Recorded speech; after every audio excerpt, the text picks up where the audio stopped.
Coming up on Complex Humanity. I lost my job. I lost my job.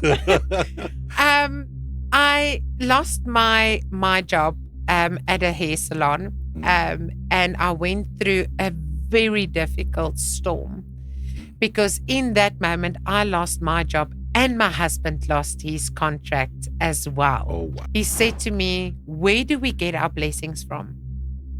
Sure. So I'm like, I don't know, because I'm now so swamped with what's going on in our lives.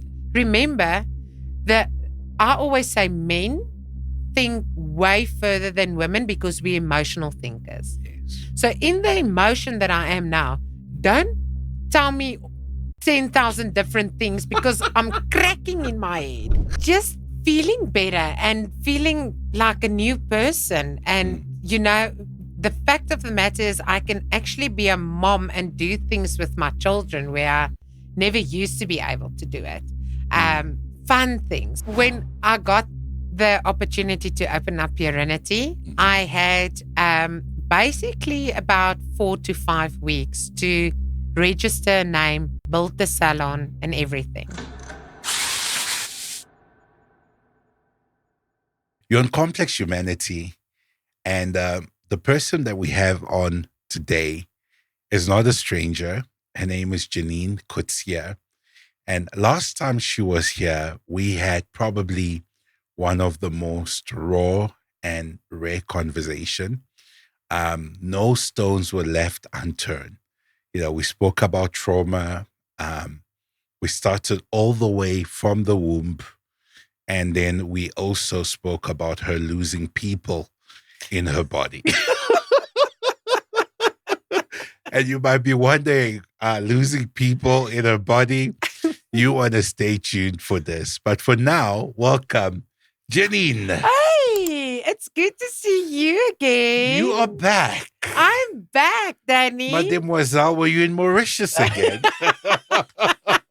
I wish. I'm still working on my husband. Maybe there's somebody that will sponsor me to go to Mauritius again with my new body. With your new body. Yes. Better seating. Yes. Because last time you said 2 seat belts. 2 seat belts. Well, I'm not on 2 seat belts anymore. When I fly down to Cape Town, then I only use 1. Wow, girl. Well done.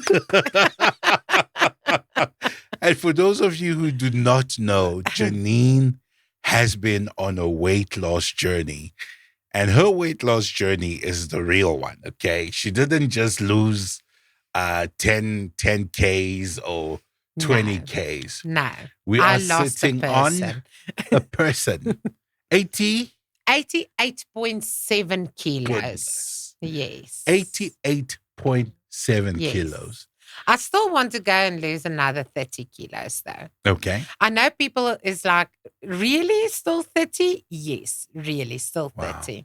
Wow. What's the motivation behind your weight loss?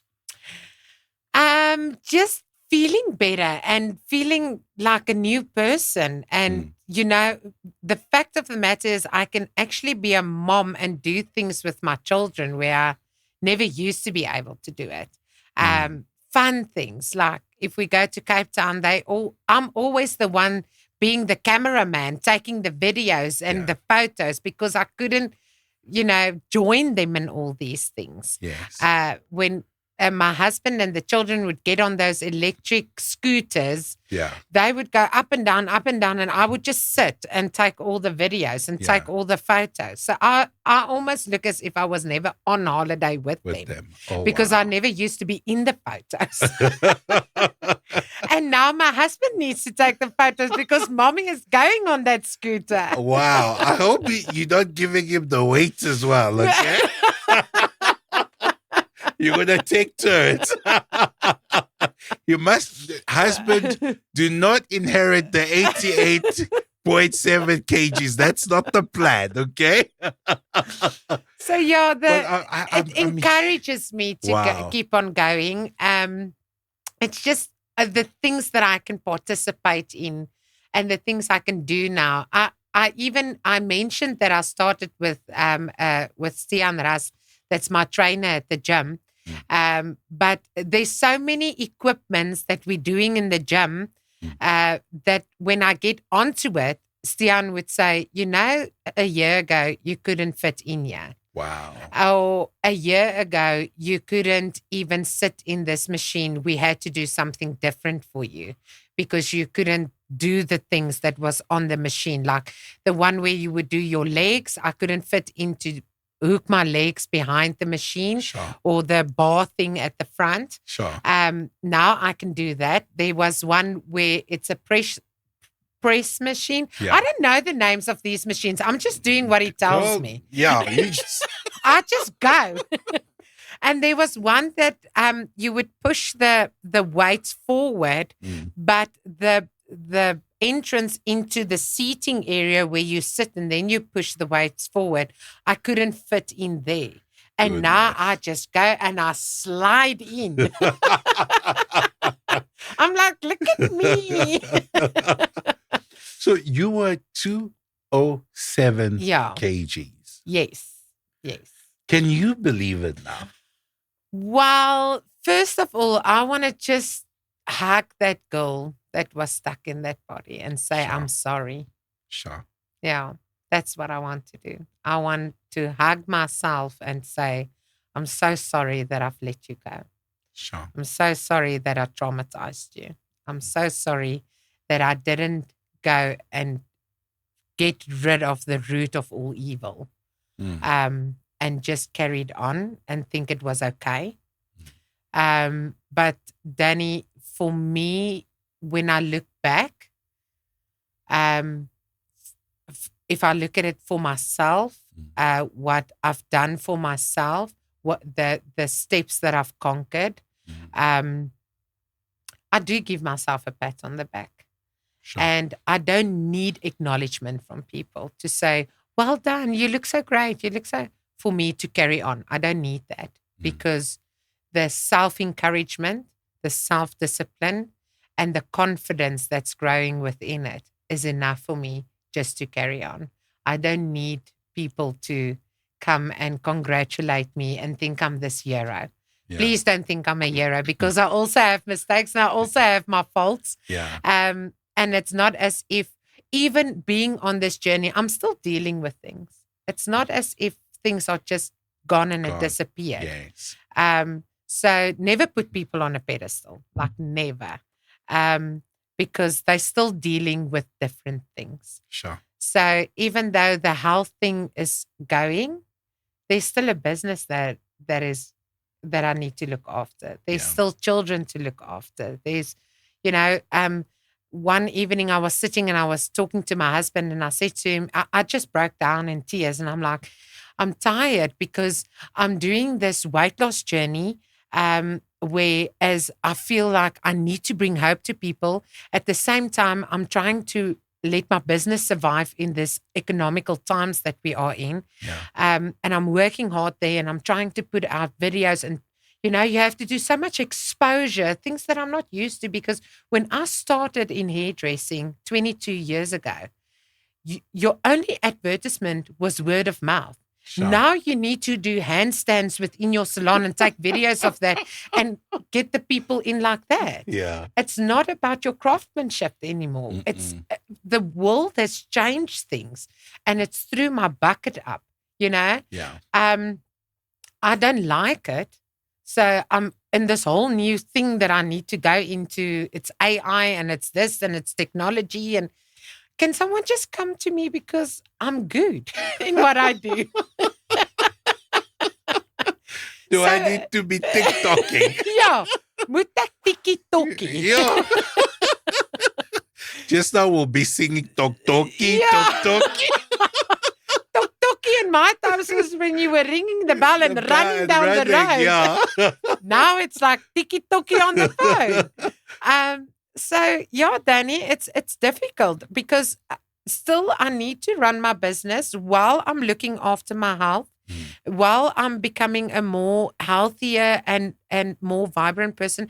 I would have never said yes to do something like this with you because my confidence was just not there. So I know I've also been growing in certain aspects of my life while doing this. I mean, a Purinity Salon also started a podcast Yeah. And I would have never been in front of a camera. I was always happy being the one behind the camera, Sure. doing the hair and the makeup and the styling and all of that. Mm. And you don't get me into any shots. Mm. Whereas now I'm on a different platform. Like God has taken me to different platforms. Like Purinity started doing Women's Worthy So Days. Purinity is the brand Purinity is of the your- brand of my salon. of your salon. Yeah. For those of you who don't know, support her, okay? Come to me, please, because of my craftsmanship. Now, don't make her just TikToky the whole time, okay? Yes. So Purinity is my salon. We do hair, nails, and beauty there. Why Purinity? I'm So- seeing the pure in there. Uh-huh. Let me tell you about Purinity. Where was I now with my story? You like just coming and coming. You're so excited. I am. I feel like, you have this energy about you, and when I hear you speaking about where you're coming from, Yeah. it's evident Yeah. that this I must light be is honest. here. I've worked to where I wanted to become. Mhm. I'm still not, you're never there.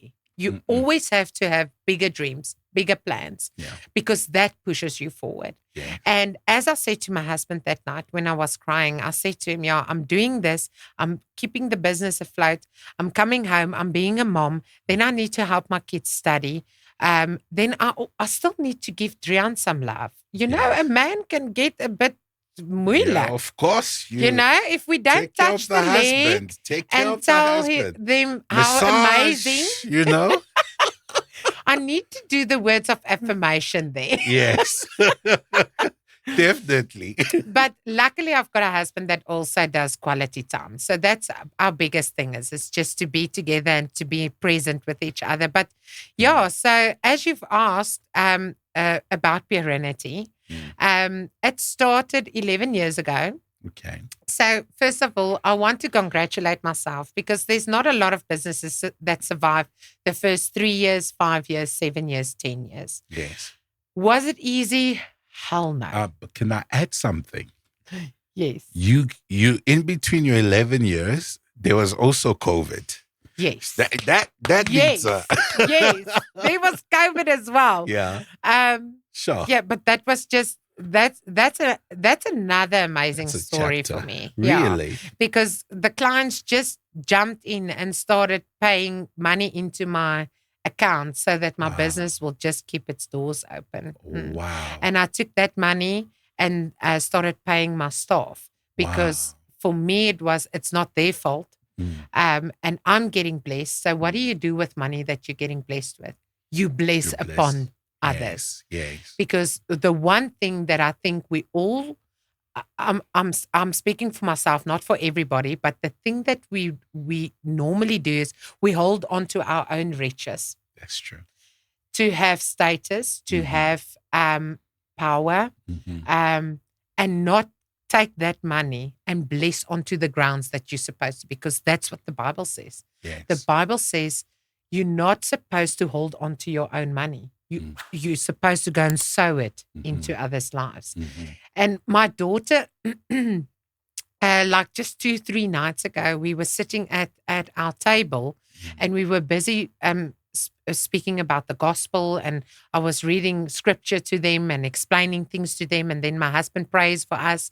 And I said to them, yeah, in the words, it says that we're not allowed to hold on to our money. We must, if we have in overflow, we have to go and give. That's what mommy wants to show you, that you need to be a giver. And my little one, she said to me, oh, mommy, even if you don't have, you still give. Man. And it was so beautiful for me. Man. She's so small and she even noticed the things I do. And I don't do anything for honorability, acknowledgement or anything. If I have, I give. Even if it's my last, I will give. And if somebody ever says to me, thank you, I will always turn around and say, don't ever thank me. Thank God. Man. Because he was the one that used me to stand in this position. Sure. So it's not from my pocket. It's because he's the provider. And it's like that for me. And it's like that for me in my business as well. So Purinity came from a blessing. Okay. I got blessed like crazy. Okay. What happened? So I lost my job. That's normally not when people laugh.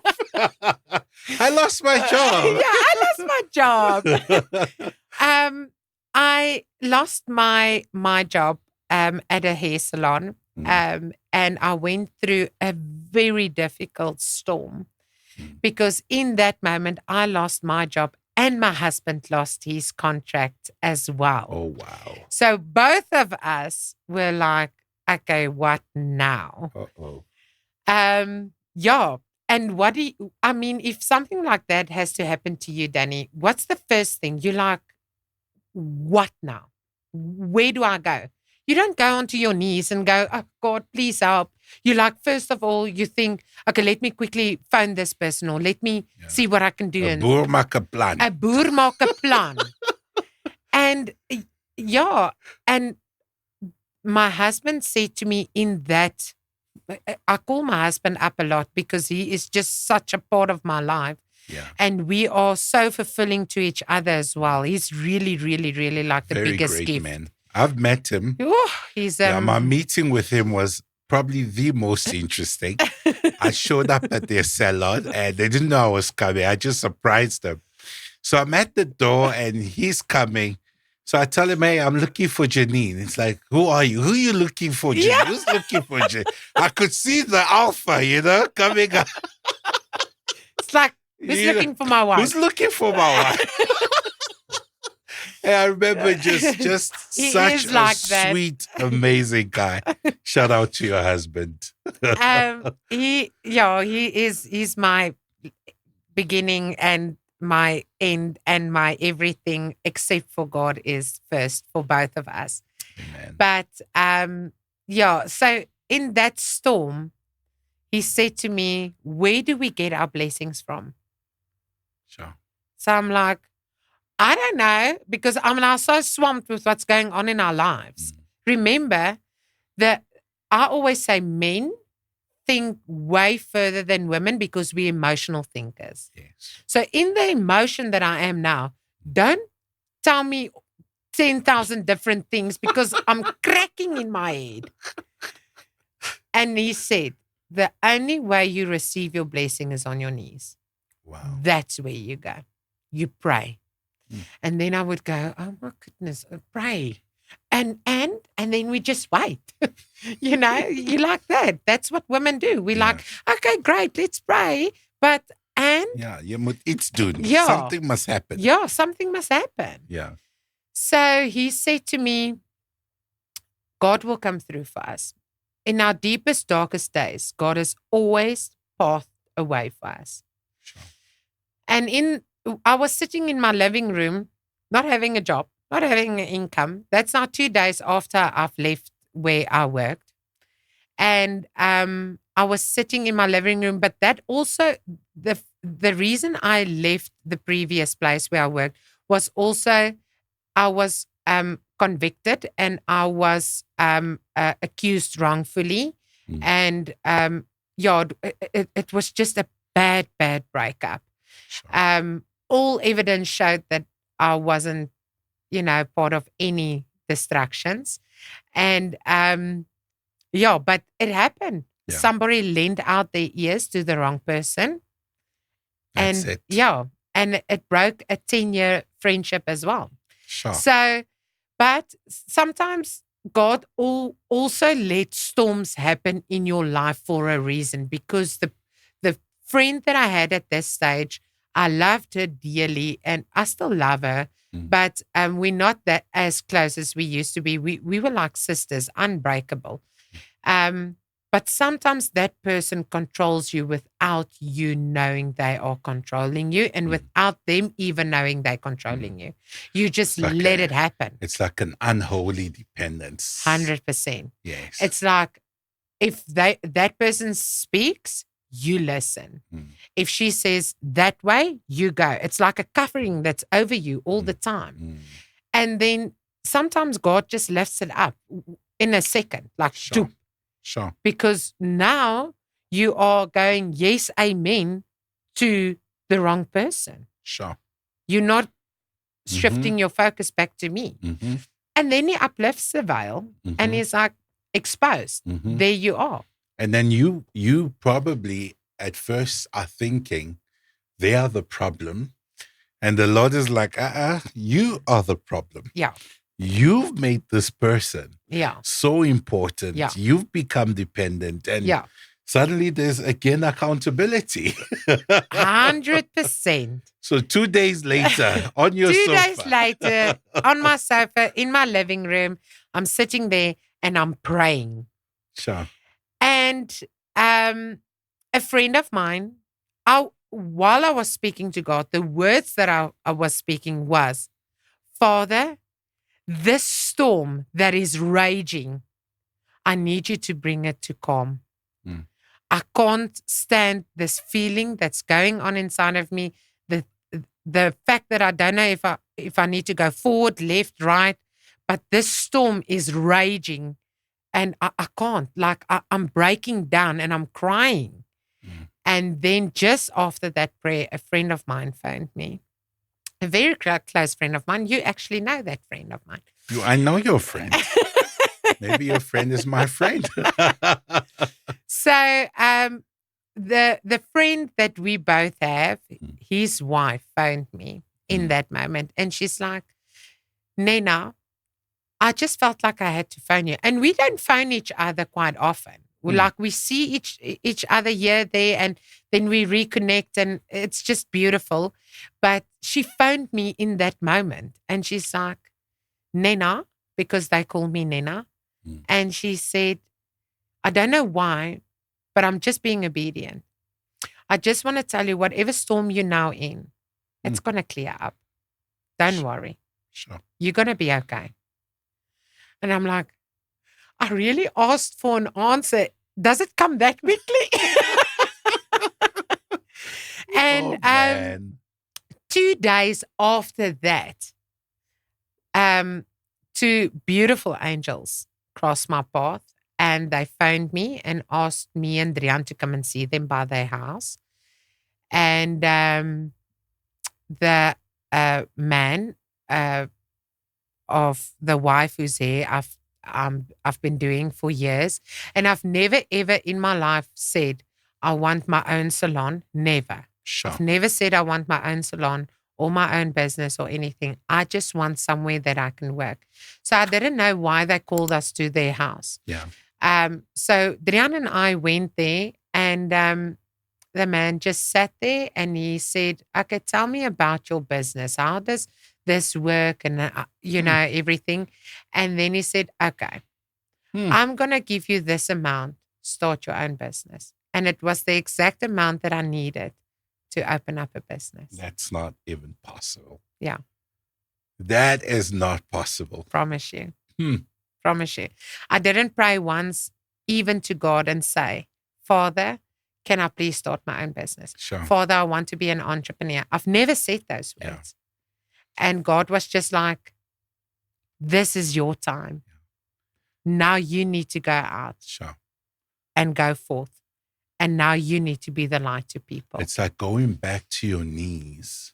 May the Lord find you in prayers that you've not even prayed yet. Yeah. You know, there are prayers we're afraid to pray. 100%. Because we're like, no. What am I going to pray for now?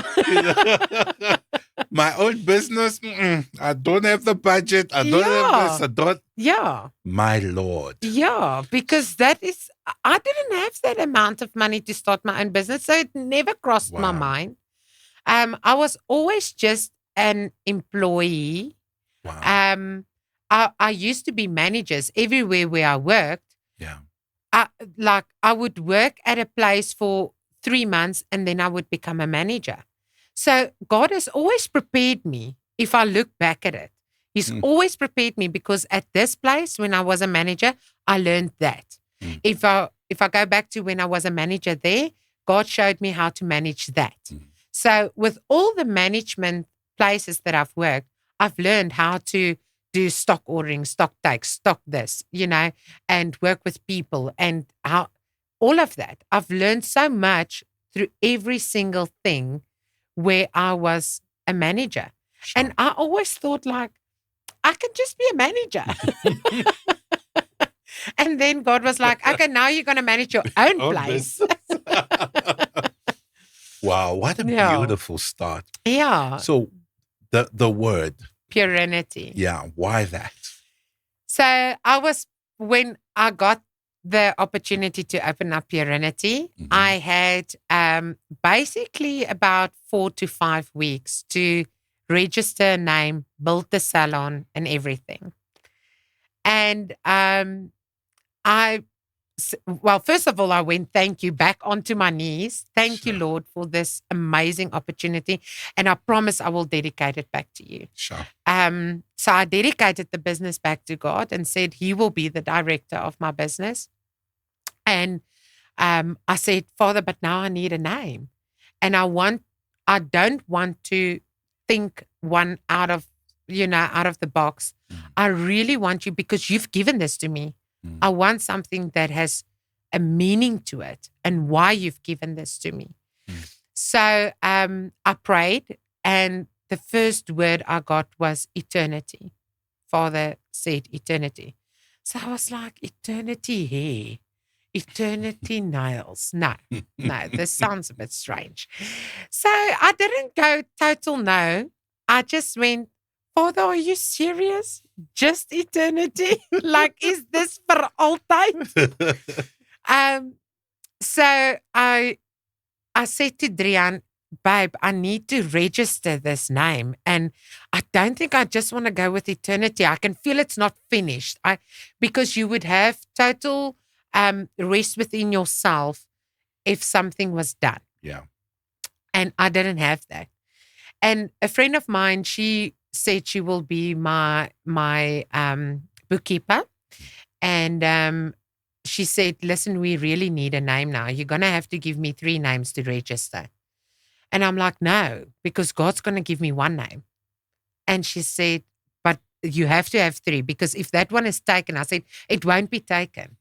God will give me the name. Just, I will come with it. Just wait a bit. And he was brushing his teeth one morning and he says, why don't you go back onto your knees and ask the Father that you demand your name? I'm like, demand my name? He's like, yes, you have to go and say, Father, I'm ready. I'm ready to receive. And then I prayed and God gave me the name Pure. Wow. And in that moment, the Holy Spirit spoke to me and said, put pure and eternity together, purenity. And when I was closing my eyes, I could see purenity standing on sleeper wood with lavender that falls over it. The lavender just came, if I can just now describe it to you, the lavender just came and it fell onto the sleeper wood. Wow. With my name engraved into it. That's the Wow. vision I got when I got the name. And then I was like, okay, purenity. And I went to Drian. I'm like, what do you think of purenity? He says, it sounds amazing. Sure. So I said, okay, then we're going to go with purenity. I think it's purenity. Maybe it's not purenity. Maybe it's purenity. You know that? Yeah. Now the doubts, now the... Yeah. And I took it to my friend that needed to register the name. And she said, please give me other names. I said, I'm just going to go with purenity. She came back like a couple of days later and she said, you registered, you Purenity Pty Limited. Wow. And then This is such a miraculous Yeah. And then I story. went to go and see my friend. Yeah. And I said to him, please pray with me, because this is the vision I've got when I saw the name, that it's engraved into the sleeper wood. I need answers. I need to understand why I saw these things. So we both prayed about it. And because I got the word eternity first, it connected it for me to when Jesus went onto the cross for us. He went for us for eternity. Sure. And the cross was sleeper wood. It was heavy. Sure. It was heavy to carry. Sure. And then my friend came back and he said the word pure comes from the Latin word larvo that is linked to lavender. So lavender is a name that comes from larvo. Sure. And larvo means pure. So the Father came to purify you for eternity. Oh, wow. Purenity. Purity.